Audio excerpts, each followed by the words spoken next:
Guys এই মুহূর্তে আমরা আছি কাটার মসজিদে। এখানে শুটের জন্য আমাদের কাজ চলছে। এই মুহূর্তে আমরা দেখতে পাচ্ছি হাই রোডের একদম পাশে, একদম কাটার মসজিদের একদম সামনাসামনি মেন রোডে আমরা শুটিংয়ের জন্য আমরা কাজ করছি। আমাদের শুটিং করছি আর একটু বসছি। তো এই মুহূর্তে শুটিং করে আমরা চলে যাচ্ছি। এই মুহূর্তে দেখতেই পাচ্ছ কাটার মসজিদে এই দেখতে একটা বাস, একটা বিশাল অ্যাক্সিডেন্ট হয়ে যেত টোলে। তো যাই হোক, তো আমাদের শুটিং অলরেডি হয়ে গেছে। এখন চা মা খাওয়ার পরে আমরা আবার শুটিংয়ে যাব। তো এখানে শুটিংয়ের জন্য আবার আরেকটা শুটিংয়ের প্রস্তুতি চলছে। দেখতেই পারছো এই শুটিংটা এখানে থেকে একটা চায়ের নিয়ে একটা শুটিং আছে। সেই শুটিংটার জন্য প্রস্তুতি হচ্ছে ক্যামেরাম্যান আর কীভাবে করবো। তো আমরা এখন চলে আসলাম আমরা তৃতীয় শুটিংয়ের ক্ষেত্রে করার জন্য। এখানে এই ছেলেটা কিন্তু আইসক্রিম বেচছে, মানে আইসক্রিম বিক্রি করবে, রস বিক্রি করবে। তো ওটা ওই শুটিংটা শেষ করে আমরা কিন্তু মতিঝিল কাটার মসজিদের ভিতরে চলে আসলাম। কাটার মসজিদের ডিজাইন আনতে গেলে খুবই সুন্দর, আমার খুবই ভালো লেগেছে। তো এরা এদিকে ইউনিফর্ম চেঞ্জ করাকরি করছে। ওই সময়তে কিন্তু আমি টোটালি আমি ব্লগটা শুরু করেছি যে আমি ব্লগটা তোমাদেরকে কাটার মসজিদটা ঘুরে ঘুরে দেখাবো। তার জন্য আমি তোমাদের ঘুরে ঘুরে দেখাচ্ছি। এদিকে শুটিংয়ের জন্য প্রস্তুতি চলছে।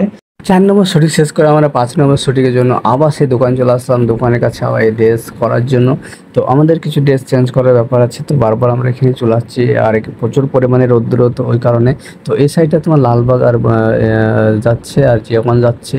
তো এটা আমি তোমাদেরকে দেখানোর পরে আমি এখন দেখতে পাচ্ছ শুটিংয়ের জন্য যে ব্যাগ ট্যাগ এখানে সব কিছু করছি। তাদেরকে আমি বলছি যে কী ব্যাপার, শুটিং কীরকম লাগছে। তো সবাই লাইক করো, কীরকম শুটিং হবে এই ব্যাপার সব আলোচনা হচ্ছে। ওই সময়তে আমি জিজ্ঞাসা করলাম, তো আমার আইডিতে তো ভিউ হয় না, তো তুমি কিছু বলে দাও। তো বললো ঠিক আছে আমি বলে দিচ্ছি। তো যে সময় ওই সময় দেখছি বলেছিল অনেক কিছু, কিন্তু ভয়েস গান ওঠেনি কোনো কারণবশত। মাইক অন ছিল না, এই কারণে সব ভয়েস কিছুই আসেনি। তো ডাবিং করতে হয়েছে, ভয়েসটা সব চলেছে। দেখছি যে প্লাস্টিকের বডি সেই একদম দেখতেই পারছো। আর কী বলবো তোমাদেরকে, তারপরে আমাদের শুটিং একদম ফুল শুটিং আমরা এখানেই করবো। তো শুটিং অলরেডি শেষ হওয়ার পরে আমরা এখানে কিছু ফটো পেয়েছি, সেই ফটোগুলো আমরা তুলেছিলাম পিকগান। সেই পিকগান তোমাদেরকে দেখানোর জন্য দেখতেই পাচ্ছ ছেলেটা কথা এই স্টাইল করেছে। এই স্টাইল দেখছো নবাবের নবাব, একদম স্টাইলে একদম দাঁড়িয়ে আছে। তো খুবই সুন্দর একটা ব্যাপার। আর দেখতেই পাচ্ছ এখানে কি করছে একটা, মানে কি বলবো একদম।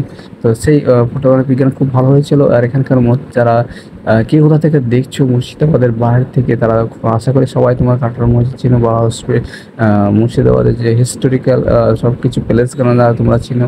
তো আমাদের এখানে যেহেতু আমাদের বাড়ি এখানে, আমরা তো মোটামুটি চিনি, তাই অতটা গুরুত্ব দিয়ে দেখাদেখি করি না।